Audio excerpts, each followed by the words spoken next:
আর তুমি মাবিয়া তার সৃষ্টি হয়ে তুমি বলছো সেই ছেলে আসতে দেবো না? তুমি আল্লাহর সাথে তর্ক করছো। সাদ্দাত করেছিল, পেরেছিল? না। নমরুদ করেছিল, পেরেছিল? পারে নাই। তো তুমিও পারবে না। মাবিয়া বলছে আমি যখন বলেছি বিয়ে করব না, করব না, আল্লাহর কাজ আল্লাহ করুক, আমার কাজ আমি করব। ও নবী বলিয়া জানায় আমার নবী সৌরাতে গম্ভীর হইল। আমার নবীজি মূল্যায়ন করছেন গো। মাবিয়া তুমি এসব কথা বলো না, তুমি পা ছুঁয়ে কসম তুলে নাও। বাহ। বলে না। নবী আমার কষ্ট পেলেন মাবিয়ার কথা শুনে। নবী আমার কষ্ট পেলেন। ওইখানে যে সভাটা ও নবী শেষ কইরা দেয়। আমার নবী সৌরাতে গম্ভীর হইল। তাই কি বলছে গো সেই দয়াল নবী আমার? কি বলছে? দয়াল নবী ধ্যানের ছবি গো, আর আসে না জগতে আমার দয়াল নবী।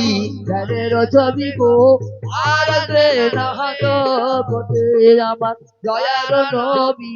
ধ্যানের ছবি গো, আর আসবে না জগতে। নবীজি আমার ওইখানে আসল সমাজটাকে শেষ করে দিয়ে বাহ। নিজে নিজে বাড়ি চলে যাচ্ছেন। হঠাৎ মাবিয়া কোনো কাজে বাইরে যাচ্ছেন, তাই সেই আরব শহরে ধু ধু বালি এলাকা, পানি সব জায়গাতে নাই সেখানে। ওই আমি বলিয়া জানাই দয়াল নবী ধ্যানের ছবি গো, আর আসবে না জগতে। মাবি আমার কি করেছেন না পেচ্ছাপ করবেন। তা আমাদের ইমানদার মুসলমান মুমিন যারা পেচ্ছাপ করে, পেচ্ছাপ করে ইস্তানজা করে তারা, আমার মতো বাগাল যারা দাঁড়িয়ে দাঁড়িয়ে পেচ্ছাপ করে তারা। তা মাবি আমার বাইরে গেছেন, যেখানে পেচ্ছাপ করবেন সেখানে পানি নাই। তাহলে ইসলামের আর একটা নীতি আছে কি কি? না পেচ্ছাপ করার পরে পানি না থাকলে ঢেলা নিয়ে নিলেও চলবে, চলবে। কিন্তু পরে পানি নিয়ে সেটাকে আবার ইস্তেঞ্জা করে নিতে হবে। মাবি আমার পেচ্ছাপ করতে যায়, ঢেলা নিয়ে গুলো করতে গেছেন।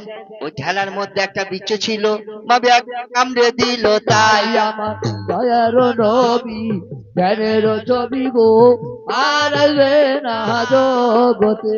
ওরে জ্বলে গেল, জ্বলে গেল। হাইয়া হায়। মাভিয়া বলছে তখন তাই। আমার নবী ধ্যানের ছবি গো, আর আসবে না জগতে। মাভিয়া আমার কানতে লাগলো গো, কেমন? এত জ্বালা যন্ত্রণা, এত ছটফট হচ্ছে। হ্যাঁ। মাভিয়া আমার তখন কানতে লাগলো গো, ও ওগো আল্লাহ, ওগো রব, আমার এত যন্ত্রণায় আমি কি করে সহ্য করব বলো? বল। ও রহমান ও রহিম, তুমি তুমি মালিক সাই। ওগো তুমি ছাড়া এই দুনিয়ায় আমার আর যে কেহ। ওই না। ওগো তাড়াতাড়ি আমার দয়াল নবীর কাছে খবর দাও না বলো।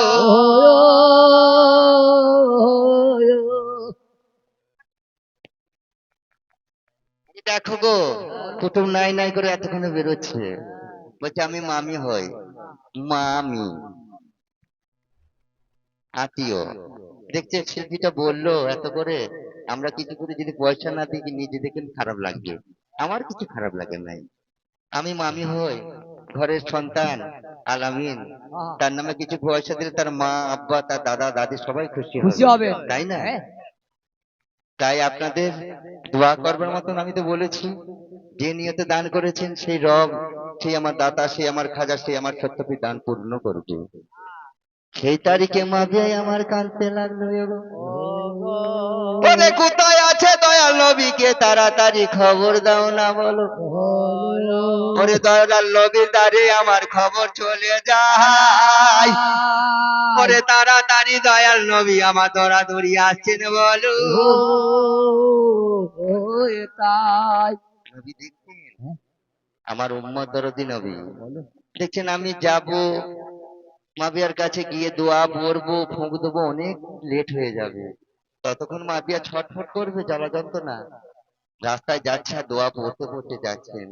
দেখছে আমি দোয়া পড়তে পড়তে যাই, কাছে যাব মাত্র কি করব না দোয়াটা পড়ে ফুঁক দিয়ে দেবো, মাবি আমার ভালো হয়ে যাবে। যাবে দয়াল নবী আমার দোয়া পড়তে পড়তে যাচ্ছে ওগো। ওগো ওগো উম্মত দরদি আমার দরদি নবী তাই।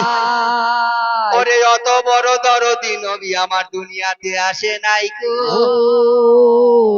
ও তাই ওরে রাস্তার মধ্যে নবী আমার তাড়াতাড়ি চলে গেল। ওরে হঠাৎ আমার আল্লাহ তাআলা জিবরাইল চলো নবীর কাছে আবার জিবরাইল চলে এসেছে।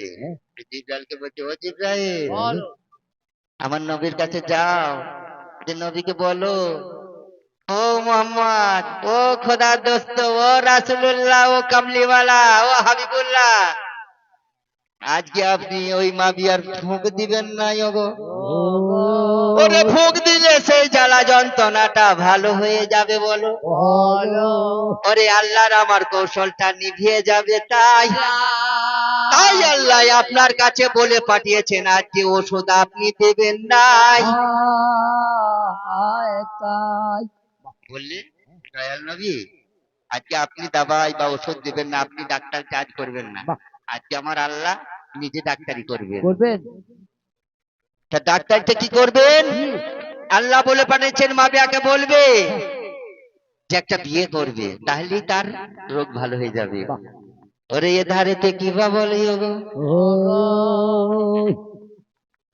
বাহ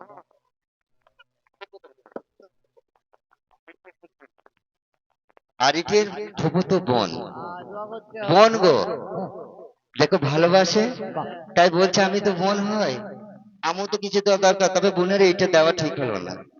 50 টাকা, এখনকার যা স্কুলে টাকা পেয়েছে গাদা গাদা টাকা, 2000 5000 প্রত্যেক বাহ। মাসে মাসে 1000 টাকা, 50 টাকা দিয়ে দেওয়া ঠিক হলো না।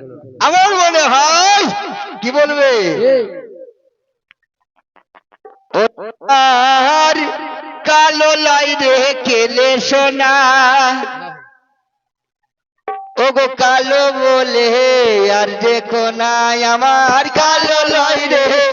সোনা কালো বলে আর দেখো না। ওরে পাতো চাবি যাব দাদাকে বলিব, চাবড়ি যাবো দাদাকে বলবো পাতো চাবি